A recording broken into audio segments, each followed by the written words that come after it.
1 minute আগে যারা মারা গেছেন তারাও ভাবতেন মৃত্যু অনেক দূর। কতজনকে রাজি খুশি করবে?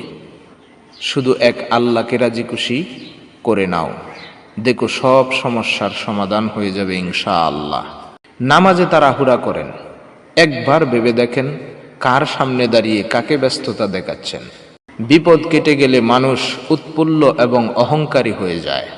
পাপ থেকে একমাত্র তারাই বাঁচতে পারে যারা মুখে নয়, অন্তর থেকে আল্লাহ তাআলার শাস্তিকে ভয় করে। তোমার কান্নার মুহূর্তগুলো একদিন হাসিতে পরিণত হবে। শুধু আল্লাহর উপর ভরসা রেখো, অপেক্ষা করো।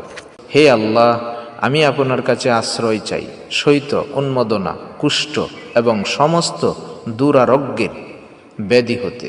যে ব্যক্তি সূর্যোদয় সূর্যাস্তের পূর্বে অর্থাৎ ফজরের ও আসরের নামাজ আদায় করবে সে কখনোই জাহান্নামে প্রবেশ করবে না। মুহাম্মদুর রাসূলুল্লাহ সাল্লাল্লাহু আলাইহি ওয়াসাল্লাম বলেছেন, আল্লাহ যার মঙ্গল চান তাকে দুঃখ কষ্ট ফেলেন। রাব্বানা আতিনা ফিদ দুনিয়া হাসানাতাও ওয়া ফিল আখিরাতি হাসানাতাও ওয়া কিনা আযাবান্নার।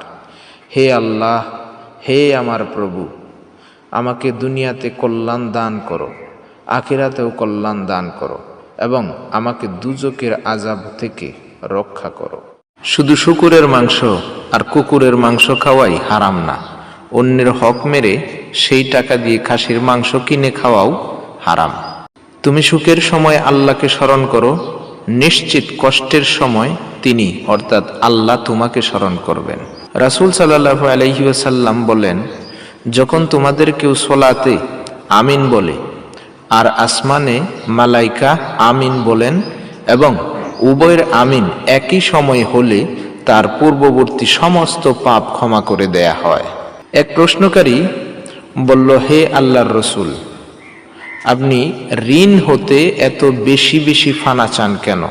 তিনি জবাব দিলেন, মানুষ ঋণগ্রস্ত হলে যখন কথা বলে, মিথ্যা বলে এবং ওয়াদা করলে তা খেলাপ করে। বাবা কি বলেছে, দাদা কি করেছে সেটাই ইসলাম নয়। নবী করিম সাল্লাল্লাহু আলাইহি ওয়াসাল্লাম কি করেছেন, আল্লাহ পাক কি বলেছেন সেটাই হচ্ছে ইসলাম। বাঁচতে চাই না আমি ইসলাম ছাড়া, মরতে চাই না আমি ঈমান ছাড়া, খেতে চাই না আমি হালাল ছাড়া, সংবিধান চাই না আমি কুরআন ছাড়া। সবর মানে শুধু অপেক্ষা করতে পারা নয়, বরং সবর মানে অপেক্ষার মুহূর্তেও সুন্দর আচরণ বজায় রাখা। আমার রব চেয়েছে বলেই আমি অনেক কিছু হারিয়েছি, পাওয়ার সময় হলে তিনিই দেবেন। বেশি চিন্তা করবেন না, আল্লাহ জানেন যে আপনি কি চান এবং আপনার হৃদয় কি চায়। ধৈর্য ধরে আল্লাহর কাছে সাহায্য চাইলে আল্লাহ সাফল্য দেবেই ইনশাআল্লাহ। বাহিরে সূত্র